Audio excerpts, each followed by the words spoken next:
nesse sábado, dia 24 de outubro. Professora Luísa, professor João, professor Júlio. Então, também a senhora Estela, né, que nos orientou de uma forma maravilhosa nesse trabalho. Xingou quando teve que xingar, pediu pra gente arrumar o resumo, o que estava errado, tudo mais. Então, o que vocês vão ver agora é a nossa obra final, né? Que é o Gato Gordo. Vocês conhecem o Gato Gordo? Não conhecem o Gato Gordo? Não acredito. O Gato Gordo é importante. O Gato Gordo teve uma doença. A Covid. A Covid. Então, na verdade, o nosso trabalho é sobre a Covid. Espero que vocês me perdoem a brincadeira aí. E a gente focou na questão de tratamento. O tratamento foi o nosso foco principal, que tá os nomes dos componentes, orientador, área do conhecimento, né? Então vamos aqui. Origem do coronavírus. O coronavírus surgiu na China em dezembro de 2019, mais precisamente na província de Wuhan, certo? Aí o coronavírus, na verdade não é coronavírus, é SARS-CoV-2, né? Ele faz parte de uma família que o Matheus vai falar um pouquinho mais sobre.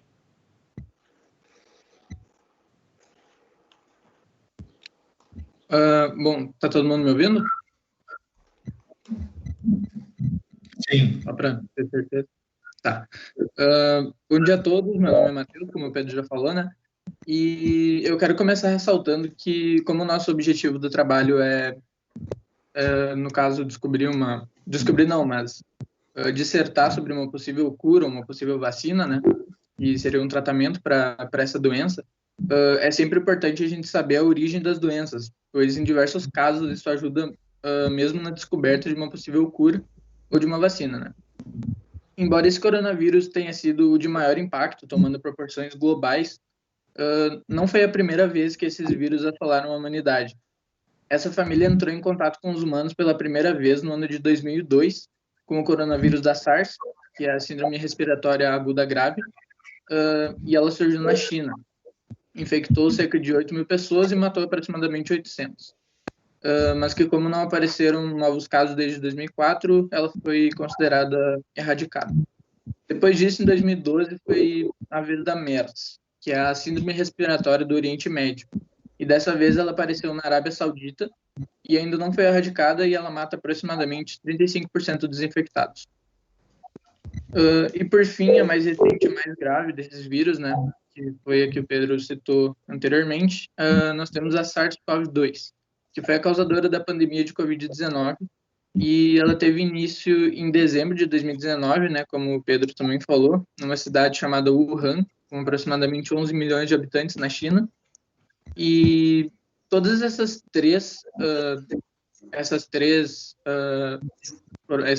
surtos dos coronavírus, né, eles tiveram suas origens vindas em morcegos. E vários estudos mostraram que os coronavírus eles são comuns da natureza. E eles têm nos morcegos os hospedeiros preferidos. E esses morcegos eles estão, né, presentes em todo o mundo, com exceção dos polos. E eles coevoluem com esses vírus há milhões de anos sem sofrer prejuízos ou sintomas. E daí, falando mais especificamente do SARS-CoV-2 agora, foi descoberto que algum ancestral desse vírus já se hospedava em morcegos pelo menos da década de 1940, o que torna totalmente compatível com uma evolução esperada na natureza e uma adaptação para a espécie humana, sendo que durante essas décadas, esses ancestrais podem ter tido vários contatos com humanos, alguns sem sucesso para eles, mas que levou a uma afinação de modo a se tornar compatível com as células humanas, que permitiu a eles infectar o nosso organismo, bem como ele aprendeu a ser transmitido entre humanos, tudo através de evoluções, né? E até que algumas mutações genéticas decisivas resultaram na versão atual e causadora de tantas infecções e mortes pelo mundo todo. Obrigado, Matheus. Bom, então agora a gente vai passar para os principais sintomas, né? Que, na verdade, a questão do tratamento é baseada nos sintomas. O Ozzy vai falar agora os sintomas, isso? Tá me ouvindo aí?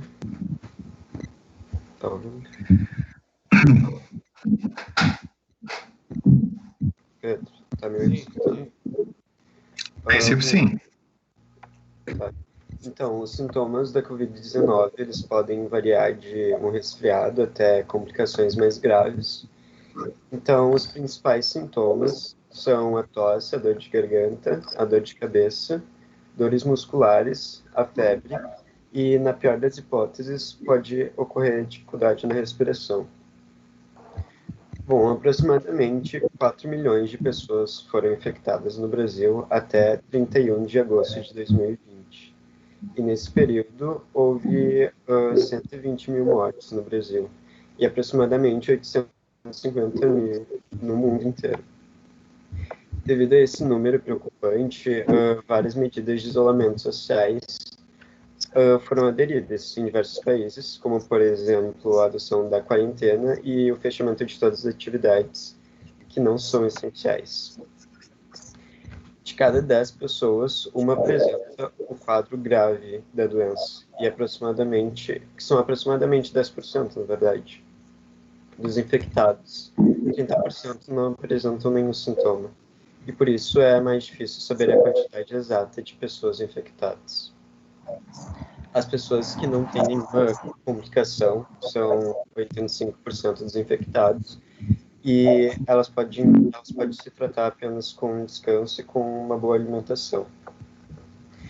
E existem alguns fatores de risco que podem agravar esses sintomas, como a idade, acima de 60 anos, hipertensão, a obesidade, a diabetes, entre outros. Sabendo desses sintomas, o paciente pode optar por ir em alguma unidade básica de saúde da sua cidade, e aí o médico vai avaliar e decidir como ele vai proceder.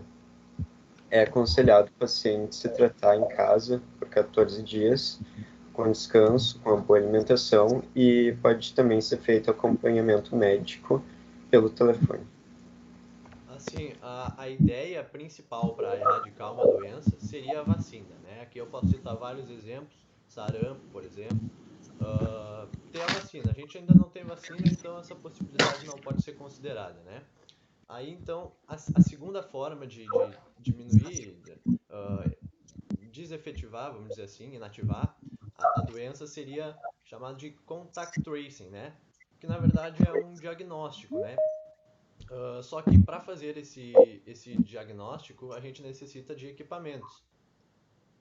Por isso que muitos países não realizaram de primeiro momento essa forma, esse contact tracing, em função de necessitar de muitos equipamentos para isso. E aí então, por fim, a terceira opção seria distanciamento social, né? Não lockdown, mas um distanciamento equilibrado para permitir que o SUS e a saúde pública consiga acompanhar e não sobrecarregar, não ter uma sobrecarga no sistema. Não foi isso bem o que aconteceu, né? Aí a gente está relativizando, cada lugar foi uma maneira. E mais assim, as pessoas, considerando aqui a doxa, né, o pensamento comum da filosofia, as pessoas procuraram um isolamento curto, com muita adesão, né, simultâneo, na verdade, pensando que isso ia acabar com a doença, quando na verdade os gráficos matemáticos não dizem isso. Dizem que o distanciamento tem que ser mais longo e menor, uma porcentagem em média 50%, 40%, para não sobrecarregar o sistema de saúde. Então aqui nós vamos para os objetivos. Então, a gente tem o objetivo geral, que é definir, relatar e examinar o tratamento do Covid-19 e os seus processos, e os objetivos específicos, que é conhecer, por meio de bibliografia, o que acontece com os pacientes da Covid-19, identificar os procedimentos para tratar a Covid-19 e explicar tecnologias usadas nesse tratamento. Para isso, a gente teve alguns materiais e métodos. Sim, a pesquisa foi feita por vários arquivos que a gente encontrou na internet, com várias informações diferentes, e mais ou menos daí que a gente começou a tirar. A gente fez também uma pesquisa sobre o nosso conhecimento próprio, conhecimento da professora Estela, e unindo tudo isso a gente conseguiu fazer esse trabalho aí. Então, os nossos resultados, que na verdade é a parte principal do trabalho, né? Atualmente não existe medicamento específico com eficácia antiviral ao coronavírus cientificamente comprovado. Ou seja, não temos remédio cientificamente comprovado. O que mais tem dado resultado são os corticoides, que são produzidos com base na produção da glândula suprarrenal, e é o que mais tem dado certo, né? Na verdade, isso já numa fase mais crítica da doença, por volta do 7º dia de evolução. E além dos corticoides, nós temos inúmeros medicamentos sendo testados e debatidos. Eu coloquei alguns aqui: cloroquina, hidroxicloroquina, azitromicina, ivermectina, por aí vai, tá? Só que aí a gente está trabalhando com a doxa no conhecimento filosófico, ou seja, a opinião comum, né? Às vezes vai ter pessoa que vai se curar por isso e às vezes qualquer coisa vai ajudar, porque são sintomas leves esses medicamentos, né, que combatem. Porque quando a gente tem um paciente que vai para um estado grave, um estado mais avançado, aí ele vai necessitar então de respiradores, né? De ser internado numa enfermaria e se piorar vai para a UTI, unidade de tratamento intensivo. Aí na questão dos respiradores, eu acho que o Pedro, tu pesquisou, né, Pedro, os respiradores? Sim, eu fiz uma pesquisa sobre respiradores e o que são, primeiramente, eles simulam o pulmão de uma pessoa doente, já que a partir do momento que ela fica doente, o pulmão vai ficar muito fraco, então ela precisa desse auxílio para respirar. Os respiradores, a grande sacada deles é esse auxílio, e eles agora já deu uma baixadinha, mas uns anos atrás, alguns meses, eles estavam muito extintos, porque era muita gente para pouco respirador. Ou seja, às vezes tinham que usar um respirador para 2 pessoas, deixando essa efetividade dele um pouco mais baixa. Mas ele é muito necessário para casos graves do corona, por esse auxílio que ele dá na respiração da pessoa. E eu queria rapidinho aqui só deixar uma coisa em enfoque, que são os profissionais de saúde, que eles têm várias coisas que eles precisam para atender, e que existem sim alguns órgãos que regularizam isso, que é a recomendações, orientações sobre medidas de prevenção, uso de equipamentos e a manipulação dos equipamentos. Esses profissionais de saúde, eles estão sempre em risco, eles estão sempre em cuidado em contato com os doentes, então eles precisam fazer uso de muitos equipamentos, como máscara, capota, luva, aquela máscara de acrílico também, que todo mundo aqui já conhece. Então, como eu falei, eles estão sempre em risco, e eu queria dar um enfoque para eles também no trabalho, já que são quem está dando a própria vida para salvar dos outros aqui. Bacana, Pedro, bacana. Assim, o nosso tempo já acabou, a gente já passou 1 minuto, na verdade. A gente tinha mais coisas para falar, mas não vai dar tempo. Aqui é a nossa discussão. Tratamentos estão melhorando com o tempo, a gente está esperando uma vacina, referência, acabou, não tem mais tempo. Eu gostaria de falar mais, na verdade, a gente pesquisou bastante coisa. Eu achei o tempo bem curto. Vamos passar para as perguntas agora. Grupo, na verdade, a gente já havia comentado essa questão do tempo, né? A questão de organização também de vocês para a apresentação. Mesmo assim, então, se eu não trabalho nessa magnitude, não tem como, né? Sabe?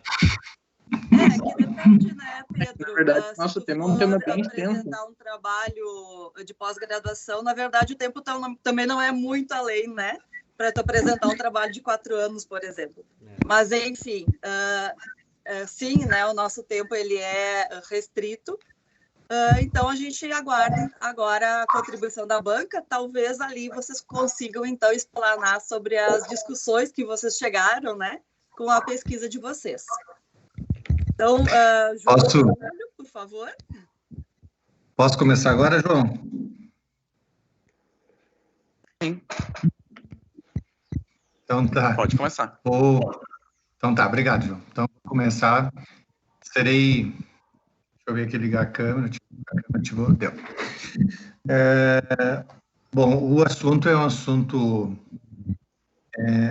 extremamente relevante, né, para o momento que estamos vivendo, né, e quem trabalha em escola sabe muito bem disso, sabe que o nosso trabalho agora passa, nós não estamos preocupados com a questão da medicação, porque depois eu entro um pouco nessa situação, mas uma questão de estratégia para evitar o máximo possível de haver uma disseminação do vírus, né. O tema de vocês ele é muito bom, o foco em cima da medicação também é muito boa, né? Mas eu não posso deixar de fazer um comentário, porque é importante que a gente entenda que no mundo as coisas não funcionam só de bom coração, existe uma política por trás de tudo, né? E quando nós falamos em medicação, em termos de medicação para o Covid, né, enfim, nós temos que lembrar que existem grandes laboratórios interessados nisso, né? Então, desde o surgimento, da constatação desse vírus, né, na espécie humana, já todos os laboratórios, grandes laboratórios, já estão de olho a movimentações de dinheiro que isso vai render. Então, nós temos sempre estar atentos a isso, né? Existem medicações possíveis? Existe. Foram testadas? Foram. Deram certo com alguns? Sim. Mas, no entanto, nós temos que estar atento que nem sempre essa é a solução, é o caminho. Tanto que chegamos à seguinte conclusão, que o caminho é o isolamento social, né? Para redução, como vocês colocaram muito bem, porque sempre se confundem, né? As pessoas acham que nós vamos evitar o número de mortos se isolando, só se for morar cada um num canto no mundo e ninguém se... Aí sim, mas nós temos que lembrar que o isolamento social é para não sobrecarregar o sistema de saúde público, né? Então, muito bem, vocês colocaram muito bem, isso eu gostei, porque eu sempre acho que as pessoas detonam o sistema de saúde público, mas elas não conhecem, só conhecem 1%, só conhecem os postinhos de atendimento, né? Elas não conhecem toda a rede de tratamento de cânceres, de medicações extremamente caríssimas que o sistema, né, proporciona para a comunidade, enfim. E com a questão da medicação tem bem isso aí, da questão da politicagem internacional, tem toda essa leva, né?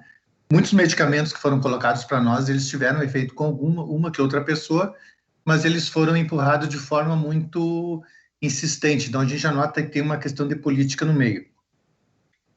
Quanto à medicação para vírus, lá nos meus tempos áureos de biologia, que já fazem uns bons anos, né, Estela? Muitos bons anos, né? Quase que jurássico já, né? O vírus, ele, na verdade, se não tiver uma vacina, tu não vai ter uma medicação efetiva para o vírus, né? Ele se adapta muito rápido, né? Ele tem uma capacidade de adaptação muito rápida. Tanto que o HIV, ele é controlado com 3 medicações, né? Então, assim, e nós vamos nos adaptar ao vírus também. Então, a questão da medicação para os vírus, até onde eu saiba, ela não tem eficácia nenhuma, né? Ela vai ter eficácia com algumas pessoas, né? E na verdade, não é contra o vírus, é contra o sintoma, né? Nós temos que ter claro também. Vocês deixaram muito bem isso claro no meu ponto de vista, quando vocês estavam falando da questão da medicação para os sintomas, né? E o vírus, o corpo se adapta, o corpo vai criar anticorpos, o corpo vai dar um jeito. E, claro, tem os casos, né, que realmente o corpo não consegue dar conta. E quando é um vírus muito novo dentro de uma espécie, ele está leptifaceiro, se não tem como é que vai dizer, não é o predador, mas se não tem o controlador dessa população, ela vai tomar conta de forma tranquila, né? Então, a questão da medicação que vocês falam é sempre pautar e sempre pensar na questão política, né? Eu lembro que quando o HIV surgiu, na década de 80 ainda, eu acompanhei um pouco, porque eu gostava de ler, então eu tinha essa leitura, porque era uma doença muito nova, e eu já achava que era o fim da humanidade, aqueles pensamentos, né, que as pessoas já tiveram com o Covid também, né, todo mundo com medo, né, o mundo vai sumir, embora não vá sumir, né, mas vai diminuir, vai reduzir. Mas assim, eu acompanhei o HIV e havia uma disputa muito grande, inclusive um dos laboratórios que está disputando esse espaço agora com a Covid, estava disputando espaço para botar a sua vacina, sua medicação para controle do HIV, né? Então, a França descobriu, um laboratório norte-americano tomou conta da descoberta, e é uma politicagem normal, tá, gurizada? Vocês não vão pensar que vocês estão no mundo da ciência, que no mundo da ciência também não tem politicagem, né? Tem muita sacanagem no meio, né? Mas, para nós, o que é importante? Se nós não temos medicação, é bem como vocês falam, é a questão do distanciamento, dos cuidados, né? Tanto que as escolas não voltaram ainda porque vocês, os estudantes, né, não é culpa de vocês, tá? Mas nós, no ambiente escolar, nós somos dispersores de um monte de doenças, né? E assim, só para complementar o trabalho de vocês, né? Tem muita coisa que dá para falar, nós poderíamos virar aqui amanhã e à tarde conversando sobre isso, né? Mas eu acho que uma das coisas que é importante a gente ter claro sobre essa Covid, né? Sobre esse fato que estamos vivenciando, né? É que realmente a aglomeração de pessoas nos centros urbanos, que é hoje mais 80% da população humana nos centros urbanos, isso é só o pontapé inicial, né? Nós vivemos essas pestes, né? Vamos usar um termo mais comumzinho, né? Elas já vêm da idade medieval, vocês aprenderam lá com a peste bubônica, enfim, e elas sempre tiveram ciclos na humanidade. Até o que está acontecendo agora é que esse ciclo ele está diminuindo a distância entre um e outro. Há um tempo nós levávamos 20, 30, 40 anos até ter um ciclo, uma crise de sarampo, uma crise não sei do que. Agora nós estamos tendo a cada 10 anos, a cada 15 anos. Vai chegar um ponto em que realmente nós vamos... lembrando vocês, sem esquecer que elas não deixam de existir. Elas diminuem, né? Mas e elas continuam, e surgem novamente. Então, as viroses, as bactérias, enfim, todas essas doenças, né? Elas vão... E medicação tem que ter, mas são paliativas, né? Elas não vão resolver o problema, né? A resolução do problema está na mudança de hábito mesmo, que nós já estamos caminhando para isso, né? E assim mesmo, nós não vamos eliminá-los, mas vamos reduzir a questão dos atingidos, né? Agora já saiu aí a segunda onda, né, na Europa, que está atingindo os jovens, né, antes era só os idosos, então os jovens não estão nem preocupados, porque não é comigo, né, mas agora vem a segunda onda e vão atingir os jovens, então quer dizer, nós vamos ainda caminhar muito trilhar muito em cima disso, né, e a medicação realmente, ela é paliativa, não é uma coisa definitiva, né, e a própria vacina também, ela vai ser paliativa, né? Ela vai imunizar nós. E existe um detalhe, antes de finalizar, que eu acho que é interessante vocês estarem atentos, né? Que é o que aconteceu com o HIV. No meio da população humana, vão começar a surgir pessoas já com capacidade de resistência a esse tipo de vírus. Já deve ter, né? Como é muito recente, a gente não tem estudos, não tem nada, mas já deve ter. Assim como tinham pessoas que surgiram com capacidade de resistência ao HIV, né? Porque o medo era, né, do HIV naquela época, e aí surgiram pessoas que elas tinham relações com outras pessoas que eram soro positivo e elas nunca positivaram, né? Então, assim, talvez a epigenética explique isso melhor para vocês, mas dentro do fluxo genético do ser humano vai se criar, já deve estar criando agora. Não me pergunte como, porque eu também não sei, eu acho que nem os pesquisadores podem ter indicativos, mas não tem como explicar, que surgem pessoas com um DNA já apto para desenvolver essa imunidade, né? E vamos lá, nós precisamos viver, os vírus precisam viver, todo mundo precisa viver, né? E nós vamos chegar num comum acordo, possivelmente mais ali à frente, tá? Mas muito bom o trabalho de vocês, muito boa a colocação de vocês, né? Vocês se imporam bem na discussão de vocês, né? E quanto ao tempo, eu não me lembro quem foi que reclamou do tempo, né? O tempo é assim, meu querido, tu vai para a área da ciência, tu vai para qualquer área de trabalho, hoje o tempo é isso, ó. Tu tem tanto tempo e te vira, como se diz, se vira dos 30. Quer dizer, você tem que cumprir um protocolo, né? Protocolo que é tão falado agora. Você existe um tempo e você tem que aprender a sintetizar dentro daquele tempo.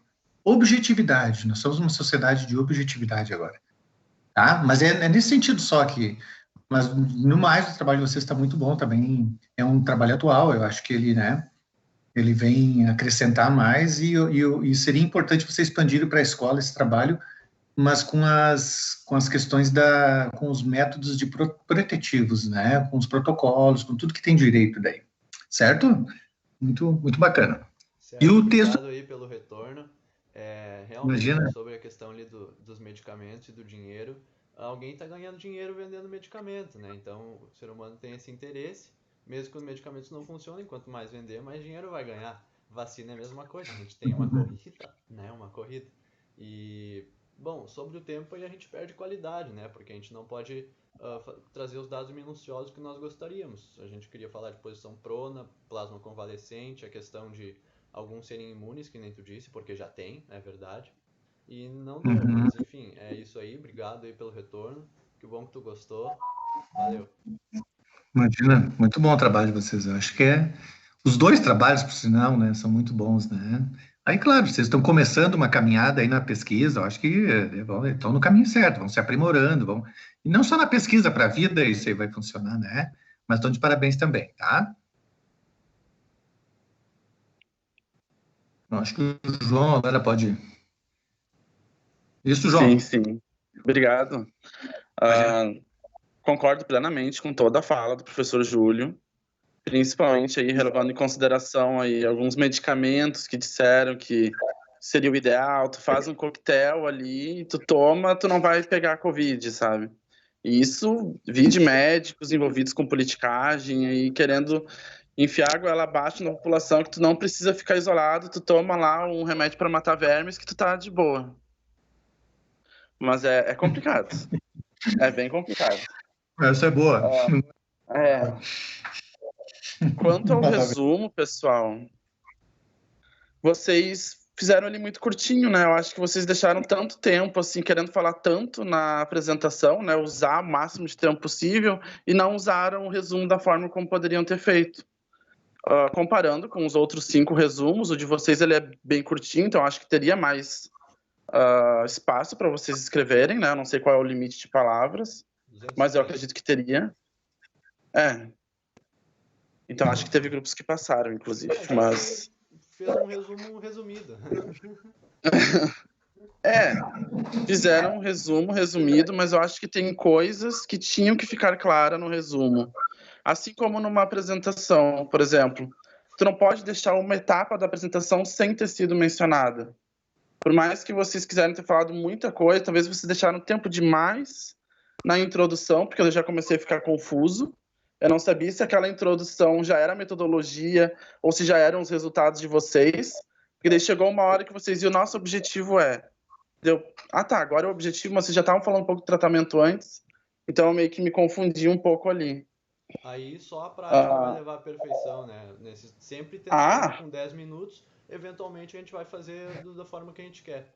É isso. Que nem que eu gosto de dar um exemplo, a minha primeira apresentação na graduação, eu estava tão nervoso, era um assunto que eu não dominava, eu realmente fui para ter experiência, eu fiquei com a pior nota da avaliação, e no ano seguinte eu peguei aquilo de inspiração, fui no mesmo evento e ganhei o prêmio de primeiro lugar. Então acho que realmente essa tua fala, ela é muito válida. E é assim mesmo, não é porque o que eu for falar aqui não é desmerecendo o que vocês fizeram, é tentando ajudar para as próximas. Né? Toda fala que eu fizer para todos os projetos é assim. Uma coisa que ficou escrito no resumo é que fala de problemas respiratórios. Mas daí na fala de vocês falaram de outros sintomas, que não são só problemas respiratórios. Isso era uma coisa que eu estava em dúvida, mas vocês já explicaram na apresentação de vocês. Eu acho interessante detalhar um pouco melhor como foi feita a revisão bibliográfica, em que sites vocês utilizaram, se foi busca por palavras-chave, que palavras-chave vocês utilizaram para fazer a busca, porque a fonte de informações é primordial quando a gente faz uma revisão. Se eu pegar informações só de blogs, por exemplo, um blog não quer dizer que teve pessoas que revisaram aquele conteúdo para a gente saber que ele é fidedigno, sabe? Agora, se foi um artigo científico que teve revisores, teve editores, pessoas especialistas na área que permitiram que a publicação acontecesse, daí é uma informação mais verídica, né? Mais próxima à verdade. Que, né, a ciência está em constante evolução. O que é verdade hoje, amanhã pode ser que não seja mais. Por isso que é a importância, né, de deixar isso bem claro. A gente colocou todas as referências ali no trabalho escrito mesmo, ali no final tu encontra tudo mesmo. A maioria a gente pegou do Google Acadêmico, então tudo artigo científico, na Cielo, sabe? Tudo revista científica mesmo. Alguma coisa de G1, de UOL, Folha de São Paulo, sobre notícias, né? Mas daí fontes seguras mesmo. Tranquilo. Um termo que vocês usaram no resumo é o vão melhorando. Cadê o vão melhorando? A partir do levantamento, pode-se perceber que os tratamentos vão melhorando conforme o tempo. Acho que podem ser um pouquinho mais específicos, dizer o que é esse vão melhorando para quem, de que forma, só para dar uma afinada, assim, deixar um pouquinho mais técnico. Nós tínhamos isso no slide, mas aí como ficou na parte final, não deu tempo. Ok. Aqui são coisas que eu fiquei pensando, coisas que vocês podem pensar para esse trabalho ou não, porque também não sei o prazo que vocês têm para finalizar tudo, né? Sei lá, comparativo de tratamentos com a peste negra, com a Covid, trazer alguma questão assim de outras pandemias. Talvez alguma relação sobre tratamento, número de pessoas que falecem ou têm complicações severas, de acordo com a renda, que isso é uma questão, né? Tá virando uma pandemia aí dos pobres, basicamente, né? Então, talvez trazer alguma crítica aí. Oi. Ô, João, posso fazer uma colocaçãozinha, se tu me permite? Claro. Eu acho que coisa que as pessoas estão esquecendo e que também eu não me dei conta e tive uma situação próxima. Quais são as sequelas que o Covid deixa? Né? Porque uma coisa é você passar por entubamento, aquela história toda, outra coisa é você ficar com sequelas. E isso muitas vezes principalmente na questão cerebral, né? Eu acho que também é questão para se levantar, para acrescentar de dados, de informações, né? Muito legal. Chegaram a fazer pesquisa sobre isso? Não, porque a gente já tinha uma noção do tempo, de 10 minutos, e a gente não conseguiu cumprir esse tempo, mas como, assim, é um tema fácil, tem muito material, muita coisa para falar, então tranquilamente a gente podia ficar 1 hora falando aqui com vocês. A questão é o tempo. É fácil em termos, né, Pedro? Não é fácil, tão fácil assim não, porque como a banca de vocês está comentando, né, tem que filtrar as informações. Tem muita informação errada, né, circulando aí sobre este tema. Então, realmente, né, a banca se manifestou ali, né, pelo gesto do João, não é tão fácil assim, não. Eu não me fiz entender, Sora, desculpa. Eu quero dizer que a gente pode abordar o tema sobre vários aspectos diferentes, certo? Uhum. E isso daria um tempo muito grande de fala. Tranquilo, beleza. Tem o recorte, Exatamente, segue o recorte, né? Desculpa interromper, mas como o Pedro mesmo falou, a gente teria, assim, assunto para falar um tempão se a gente quisesse. Só que como desde o início do trabalho a gente falou que o enfoque seria o tratamento, então a gente tentou concentrar o nosso tempo disponível nisso que a gente queria, né? Por isso que, claro, tem diversos assuntos sobre o mesmo tema que a gente pode abordar aqui e ficar falando quanto tempo quiser. Beleza. Outras coisas, assim, que eu só vou pontuar, porque acho que o tempo explodiu. Recentemente, ali em agosto, metade de agosto, saiu um artigo falando sobre a relação entre vitamina D e complicações severas da Covid-19. Então, talvez puxar esse lado de um tratamento, de pensar na tua imunidade e não exatamente tu ficar tomando medicamento, sabe? Então, claro, isolamento social, tu não tá fazendo exposição ao sol, por isso teu índice de vitamina D cai. Então, tem essa relação que também dá para fazer. Os antivac, né, que vocês comentaram aí que sarampo, teoricamente, não era para estar tendo mais crise nenhuma. Recentemente, ano passado, na minha escola, teve um surto, porque tem uma onda aí de pessoas que acreditam que não se deve mais vacinar. Então, esses vírus que estavam aí sem causar grandes complicações estão voltando. Um exemplo é o sarampo, ali na minha cidade, que é Sapucaia do Sul, pertinho aí de Canela. E eu ia colocar discussões sobre medicamentos sem eficácia, sem comprovação científica, mas o Júlio já trouxe, vocês já discutiram. Acho que é isso, gente. Parabéns pelo trabalho. Acho que tirar um pouco, às vezes a gente quer se defender do ponto de vista do que a gente fez, mas tentar não ficar batendo na mesma tecla, sabe? Tentar mudar, tentar isso do tempo, beleza, mas vai ser assim pro resto da vida. Infelizmente. Pior. Muito obrigado. Obrigado. Só um adendo aqui. A gente também tinha. Eu me comuniquei com o Dr. Fabiano Ramos, que é infectologista, chefe do ramo de infectologia da PUC. E aí ele me explicou um pouco sobre a posição prona, que realmente tem funcionado em casos leves, sobre plasma convalescente, e também sobre por que algumas pessoas são imunes, né? E aí a gente discutiu bastante. Então, como os e-mails chegaram posteriores à data de entrega do trabalho escrito, o trabalho escrito não teve essas informações contidas nele. Mas eu acho que foi sim um bom trabalho. Parabéns a todos do grupo. Soricela, que me ajudou bastante aí, né? Possibilitou esse trabalho ser concluído da melhor forma possível, pelo menos com o que a gente conseguiu de material. É isso aí, muito obrigado. Acho que tu vai colocar, já deve estar no trabalho final, ali naquele de 8 páginas, a entrevista, mas é legal tu colocar. Foi feita revisão bibliográfica e entrevista com especialistas da área. Se for uma entrevista estruturada, semi-estruturada, esses termos, é legal de ficar posto no trabalho, sabe? Dar um ar mais técnico. Mas parabéns novamente. Obrigado, muito obrigado.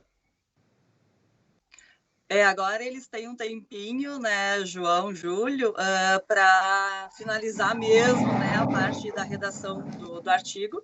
Então, com certeza, né, guris, essa entrevista ela vai constar, sim, né, nessa versão final mesmo do artigo de vocês, né? Certo? Muito agradecida, então, pessoal. Mais uma vez, né, Júlio, João, muito grata pelas considerações de vocês ao trabalho dos guris. Sem dúvida, né, várias ideias aqui surgiram, não só para mim, mas imagino que para os guris também, para aprimoramento do trabalho, da pesquisa que eles realizaram. Então, agradeço mais uma vez, né, a vocês. Júlio, eu sei que tu tem compromisso, né? Sim. Então, Inferno, né? Em nome, né, dos estudantes aqui, né, que eu auxiliei, nesse evento.